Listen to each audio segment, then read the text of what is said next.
있는 건가? 성경에도 나오는 거 보니까 그런 거 아닌가? 이런 생각을 하는 분도 계십니다.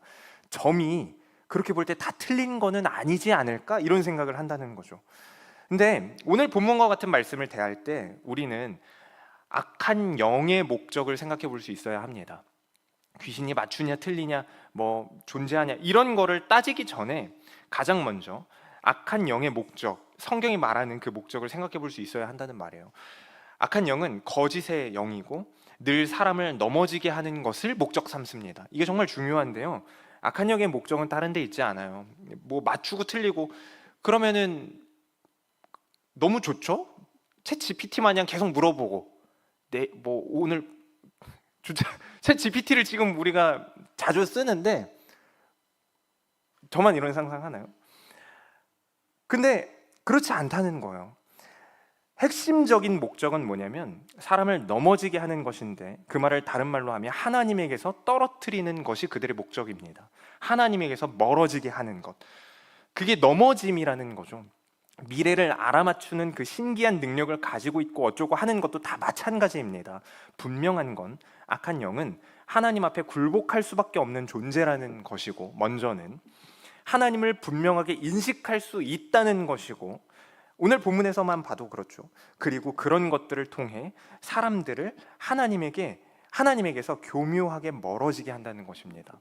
하나님을 이들도 알고 인식하고 예수님을 누가복음 4장인가요? 거기 보면 예수님을 보고도 지극히 높으신 하나님의 아들이요 이렇게 고백을 하잖아요. 귀신들이 인식을 한다는 거예요. 그러나 그들의 목적은 오직 사람을 넘어지게 하는 것에 있다는 것을 우리가 늘 기억해야 합니다. 그게 얼마나 교묘한지를 우리가 생각해야 합니다.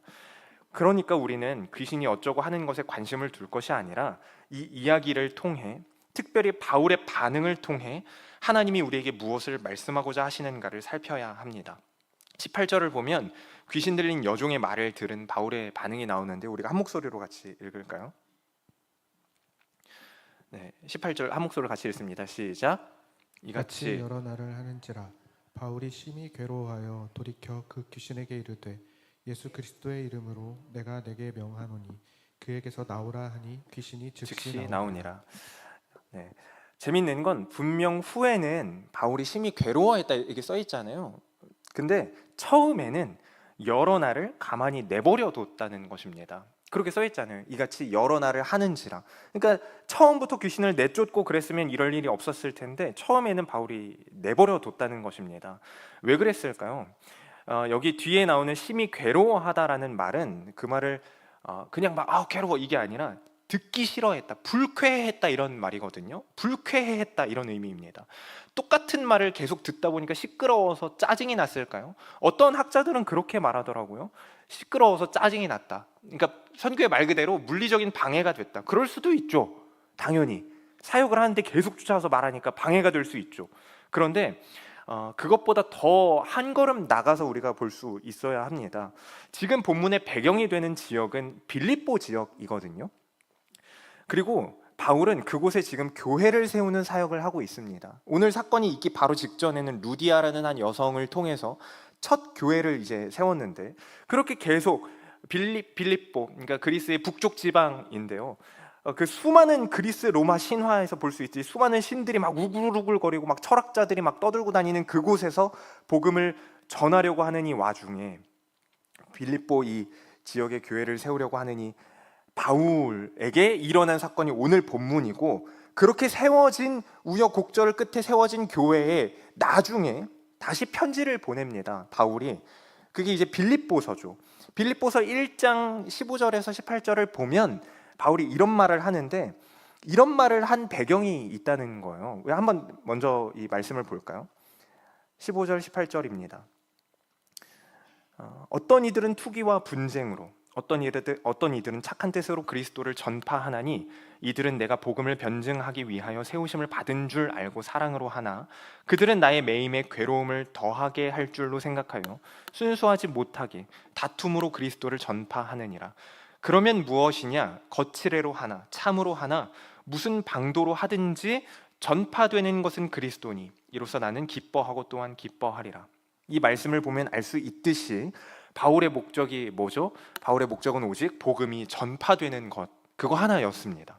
빌립보 교회에 후에 다시 보내는 편지를 통해서 확인할 수 있는 한 가지는 바울의 목적은 오직 복음이 전파되는 것이었구나라는 것이죠.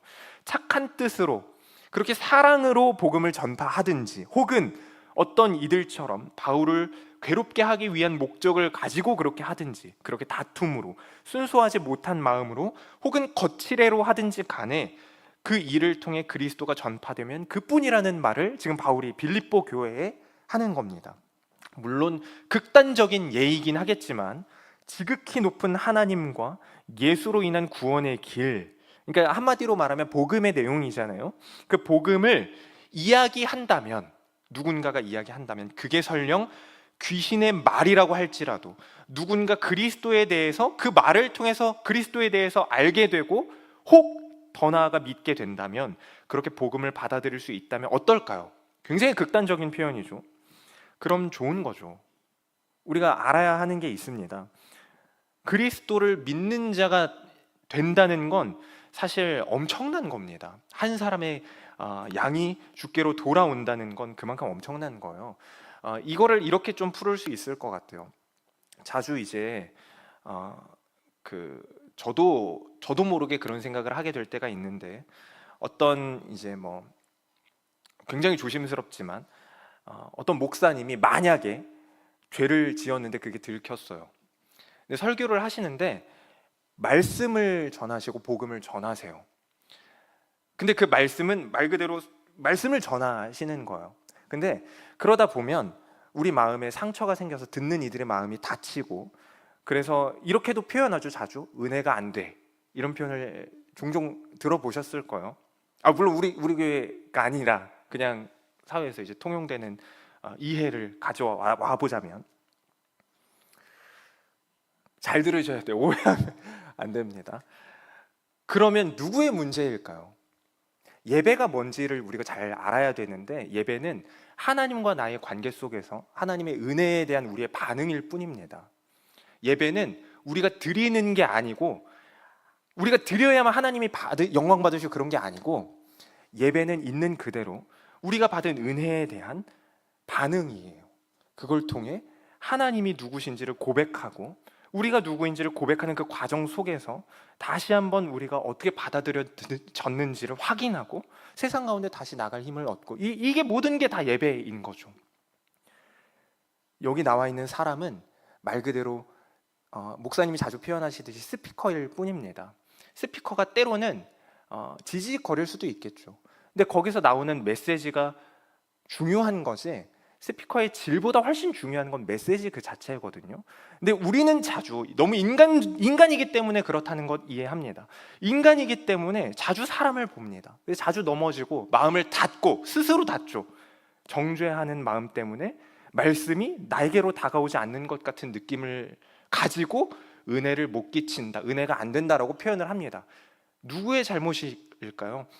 듣는 이의 잘못입니다. 정확하게 하나님의 말씀은 어떤 상황 속에서도 흔들리지 않습니다. 누군가의 말을 통해서 전해진다 하더라도 그게 어린아이건 나이 많은 자이건 다 하나님의 말씀이 전해지면 그뿐인 거라는 걸 우리가 알아야 해요. 왜냐하면 죄인의 입술을 통해 이미 하나님이 그렇게 일하셨고 계속 그렇게 하고 계시기 때문입니다. 저도 죄인이고 우리 모두 다 죄인이잖아요. 이 자리에 앉아서 하나님을 예배하고 경배하고 있는 것이 그래서 은혜라고 고백하는 것 아닙니까? 그런 맥락인 거죠.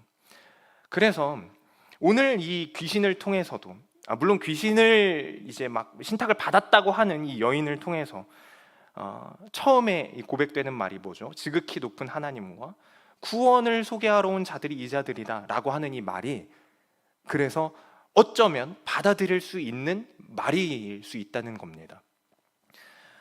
바로를 통해서도 일하시는 분이 하나님이시기에 극도로 우리가 뭐 기분 나빠할 내용은 아니죠. 어떻게 귀신이 전하는 게 복음이라 합니까? 왜냐하면 우리 모두 죄인이라니까요. 비하당하는 것 같아서 이제 언짢을 수는 있겠지만 우리 누구 하나 깨끗하지 않다는 측면에서 그렇다는 겁니다. 물론 이것도 물론 중요해요. 불의로 복음이 전파된다는 것이 쉬운 것도 아니고, 불의한 자를 통해서 그렇게 된다는 것 사실 불가능에 가깝습니다. 인간의 연약함이 또 그러니까요. 개개인에게 있어서 덕이 되지도 않겠죠. 당연한 겁니다. 그것도. 그래서 극단적인 예라고 표현한 것이기도 합니다. 이런 방식은 신앙적으로도 건강한 일이 아니기 때문에 당연히 지양되어야 함이 마땅합니다. 그럼에도 그 자리에 복음이 남으면 된다는 것을 말씀드리는 거죠. 그런데 본문으로 돌아와서 엄밀히 말하면 자세히 이제 봐야 되는데, 좀 더 그 귀신 들린 여인이 한 말은 사실은 지극히 높은 하나님이 아니에요. 한번 다시 볼까요? 16절, 네, 17절. 네. 저기 보면 이렇게 되어 있죠. 그가 바울과 우리를 따라와 소리질러 이르되 이 사람들은 지극히 높은 하나님의 종으로서 구원의 길을 너희에게 전하는 자라 하며, 자세히 보시면 이 여인이 말하는 게 뭡니까? 지극히 높은 하나님이 아니라 이 사람들이죠. 곧 바울과 선교팀이에요. 계속 듣다 보면 그들이 전하는 하나님이 아니라 하나님을 전하는 그들에게 집중하게 되는 말이라는 겁니다. 그래서 악한 영이 간사하고 교묘하다는 거예요. 이 여인은 점으로 주인에게 큰 이익을 주는 여인이었어요. 이거를 우리가 생각해 볼 필요가 있는데, 돈을 많이 벌어다 줬다는 것은 사람들에게 이게 뭐 신통방통하건 뭐 어쩌건 어쨌건 간에 어떻게 해서든 어느 정도의 신용이 있는, 이게 맞는 말인지는 모르겠지만 유명한 어떤 무녀였다는 거죠. 유명한 무녀, 유명한 무당, 과도 같은 자였다는 말일 텐데, 그런 사람에게 인정받는 사람, 유명한 귀신에게 인정받는 사람이라는 평판이 세간에 돌았다고 생각해 보면 어떤 분위기였을까요? 우리가 생각해 볼 수 있죠. 그 지역 사람들이 그렇게 복음 자체가 아니라 바울을 높이는 그 말에 귀를 기울이게 되었을 겁니다. 바울은 나중에 빌립보 교회에 보내는 편지에서 이런 말도 합니다. 나는 예수를 아는 지식 외에는 모든 것을 해로 여긴다. 이렇게 말하는 바울에게 자신이 주목받는 상황은 불쾌하게 짝이 없는 것이었을 게 분명합니다. 그래서 심히 괴롭다, 불쾌하다, 듣기 싫다라는 표현을 하는 것이죠. 그래서 그 순간 자기를 높이는 말을 귀신을 내쫓으면서 끊어내는 겁니다. 그 말이 복음이 아니라 자기를 드러내는 말이었기 때문이에요. 결국에는 우리는 이 장면을 통해 우리를 돌아보아야 합니다. 우리는 하나님 안에서 사역을 하죠. 은혜를 받은 자로서 사역을 합니다. 예배를 준비하고 찬양을 하고, 그렇게 어떤 여러 가지 교사로 섬기고 선교를 가기도 합니다. 그 모든 것은 너무 소중하고 존귀한 일이죠. 그것에 동참하는 자체로 영광스러운 겁니다. 그러나 중요한 것은 그 사역의 끝에 무엇이 남는가입니다. 어떤 영상의 끝에, 어떤 찬양의 끝에, 어떤 연극의 끝에 무엇이 남는가 하는 것이 중요한 것입니다. 사역이 끝난 자리에 복음을 전하는 그 사람이 남느냐, 아니면 복음 자체가 남느냐 하는 것이 중요하다는 말입니다. 그 사람 덕분에 복음이 전해진다라는 말이 돌기 시작하면 역설적으로 복음이 희미해진다는 걸 우리가 또한 알아야 해요. 우리가 사람인지라, 또 사역이라는 건 그 자체로 사람이 사람을 만나고 상대하는 일이기 때문에 나라는 한 개인이 드러나는 건 사실 어쩔 수 없어요. 너무 자연스럽잖아요. 연극을 앞에서 하고 있는데 어떻게 그 사람이 안 드러나요? 그러니까 드러나는 건 자연스러운 거고 어쩔 수 없기도 합니다. 치앙마이에서 어떤 프로그램을 중점적으로 맡아서 하거나 뭐 특송을 하거나 할 때 나라는 존재가 전혀 드러나지 않는 건 불가능하죠, 사실. 우리가 뭐 버추얼 캐릭터로 이렇게 사역하는 게 아니기 때문이죠. 그러나 기억해야 할 것은 그 모든 드러남의 끝에 예수만 남도록 해야 한다는 것입니다. 우리가 늘 그런 태도로 사역을 대해야 한다는 거예요. 사역을 하고 남은 자리에는 복음을 전하는 사람이 아니라 복음이 남아야 합니다. 물론 저는 뭐 이런 말씀을 이제 준비할 때면 치앙마이가 항상 생각이 나는데, 아이들이 한국 팀 이렇게 말하면서 우리를 기억한다는데 우리가 뭐 막을 방법은 없겠죠. 한국 팀 언제 와요? 너무 보고 싶어요. 이렇게 말하는 걸 어떻게 막겠어요? 그건 또 자연스러운 거고, 그게 어쩌면 건강하고 좋은 관계에서 파생되는 너무나도 당연한 결과이겠죠. 그 자체로 소중한 거죠, 그렇게 볼 때. 그러나 스스로가 알지 않을까 싶어요. 스스로가 알 겁니다. 나라는 한 사람이 복음을 남기려고 한 것인지, 혹은 자기 자신의 멋짐, 선함, 아니면 선행을 남기고자 한 것인지, 그 어떠함을 남기고 있는 것인지 스스로가 알 것입니다. 이건 정말 교묘한 문제이기 때문에 우리가 늘 깨어서 확인하고 정리해야 할 문제입니다. 말씀을 조금 이제 정리를 하려고 하는데요. 빌립보에서 일어난 일이라고 처음에 말씀을 드렸는데, 이 빌립보라는 곳은 마게도냐의 첫 성이라고 언급되는 유럽 최초의 교회가 세워지는 지역입니다. 그러니까 그 전에는 바울이 소아시아 지역에서만 이제 1차 선교, 2차 초기에 선교하고 이렇게 했다가 처음으로 유럽 지역으로 이제 선교를 가서 복음을 전하기 시작하는 그 유럽 복음화의 출발점이 오늘 이 본문이 나오는 빌립보였어요. 하나님은 이 땅에서 복음의 씨앗이 심기기를 당연히 원하셨고, 그래서 바울을 보내신 겁니다, 이 선교팀을. 그런데 만약에 바울이 그 귀신의 외침을 그냥 두었다면, 결국에는 자기 자신의 어떠함을 말하고 있는 그 귀신의 말을 그냥 두었다면, 그곳에 세워질 교회는 복음으로 세워진 교회가 아니라 바울이 세운 교회가 되었을지도 모릅니다. 바울이 세운 거예요. 근데 바울이 세운 교회, 이 무슨 말인지 이해가 되십니까? 되시죠, 당연히. 그 어떠한 선한 일이라고 하더라도 복음이 흐려지고 하나님의 영광이 사람의 이름으로 덮여지는 것을 우리는 경계해야 합니다.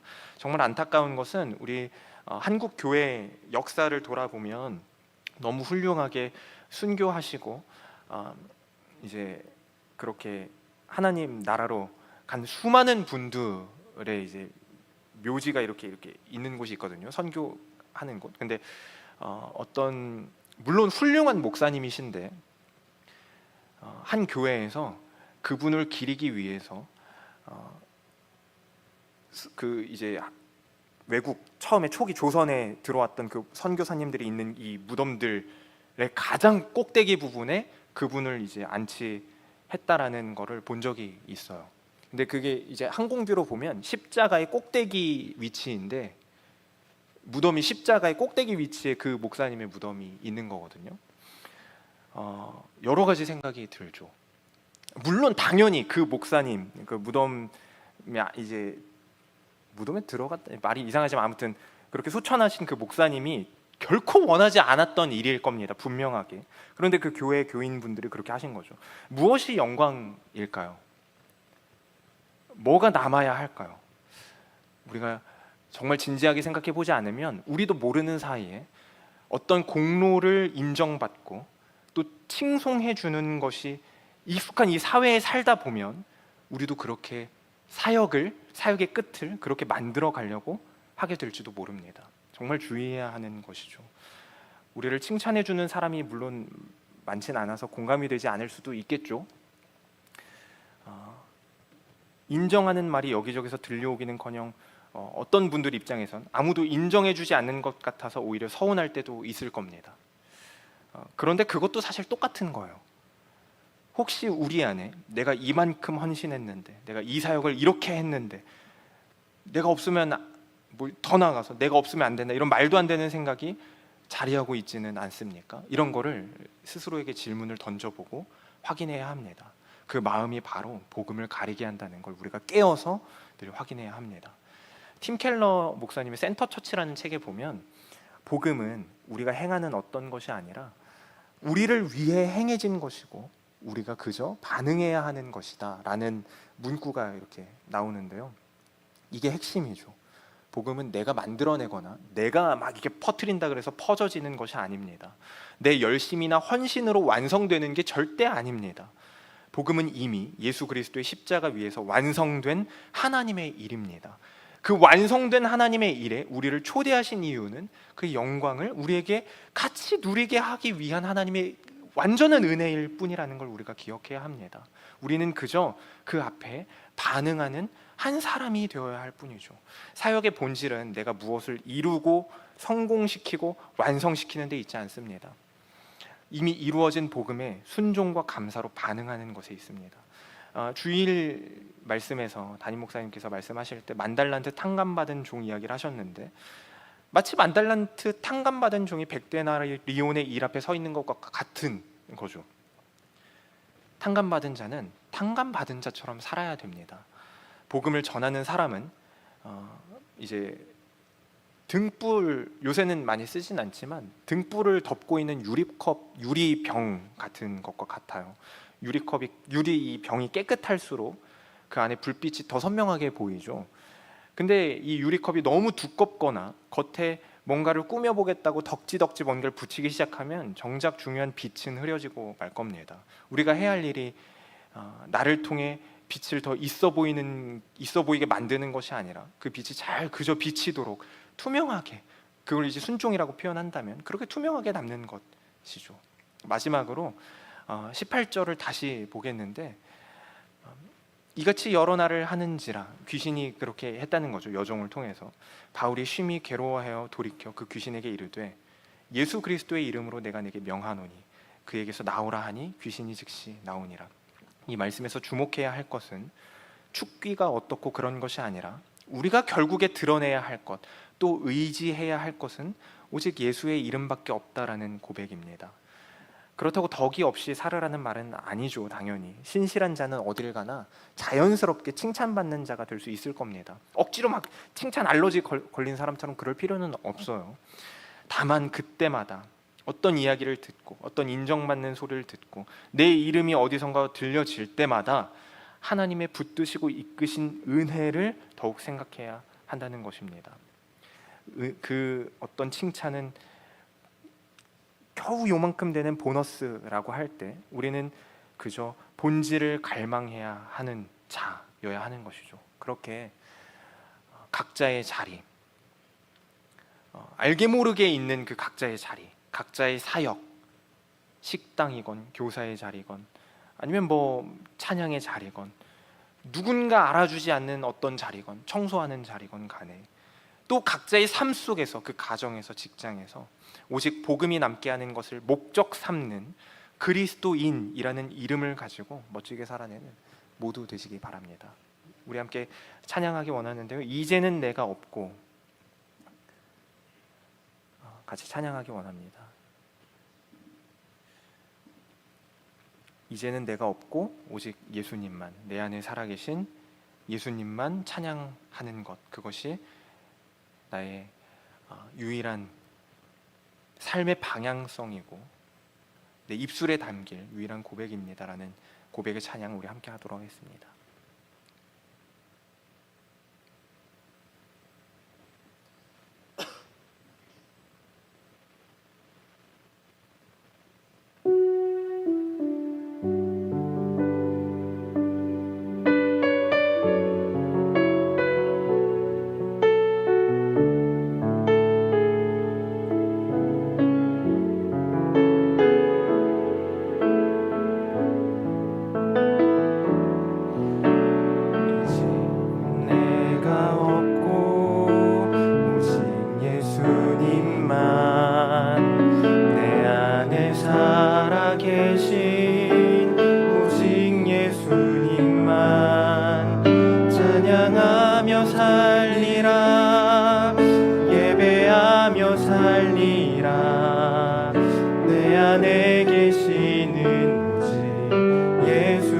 다시 한번 고백할까요? 이제는 내가 없고, 이제는 내가 없고 오직 예수님만, 내 안에 살아계신 오직 예수님만 찬양하며 살리라, 예배하며 살리라. 내 안에 계시는 예수님만, 주님은 나의 아바 아버지, 내 상한 영혼 만지시고, 주님은 나의 하늘 아버지, 나의 모든 것 주님께 맡기리. 다시 한번 고백할까요? 주님은 나의 아바 아버지, 내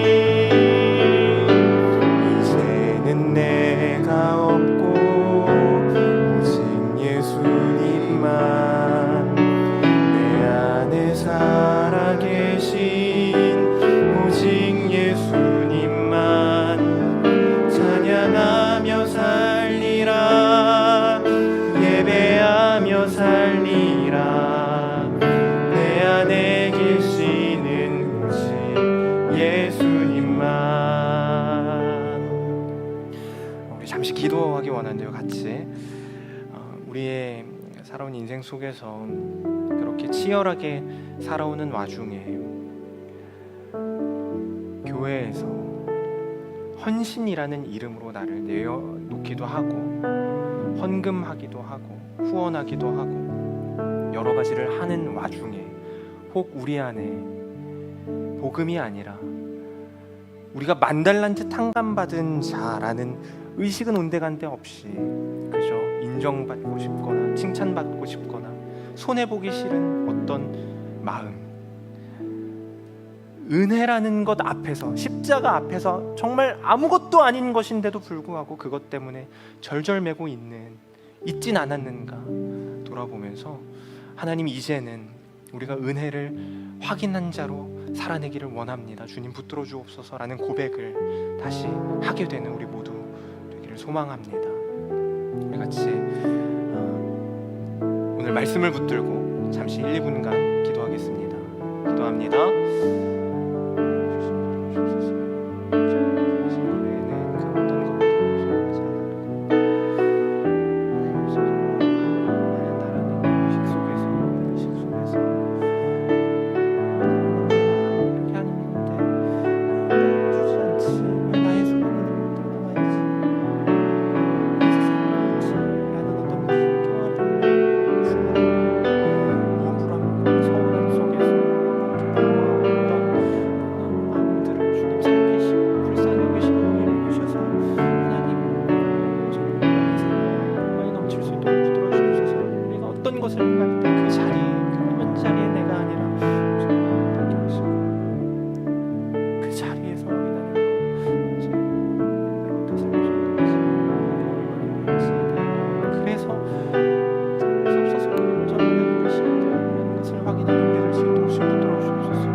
살아계신 하나님, 감사합니다.